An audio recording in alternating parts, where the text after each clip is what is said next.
Hey, it's Tom Gallagher, the Videopreneur, and this is a 2024 Brinkley 3400. As you can see, we have the slide in here. So it has 3 slides, 2 on the off-camp, 1 on the campside. And I just wanted to shoot a video and show you what it would be like with the slides in.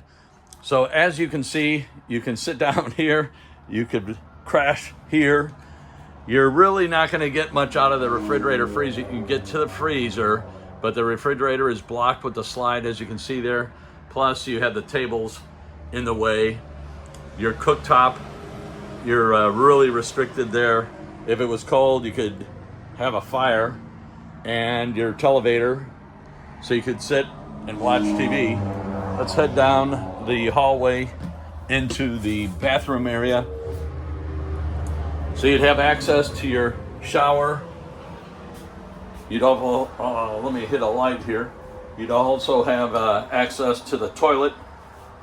And then as far as the bedroom is concerned, we'll swing around here.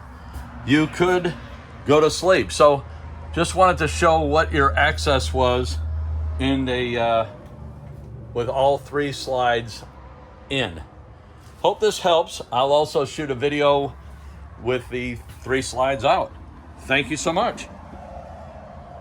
Just show you the look from the top of the steps with the slides in. Any comments, questions, leave them below, and we'll catch you on the next video with the slides out.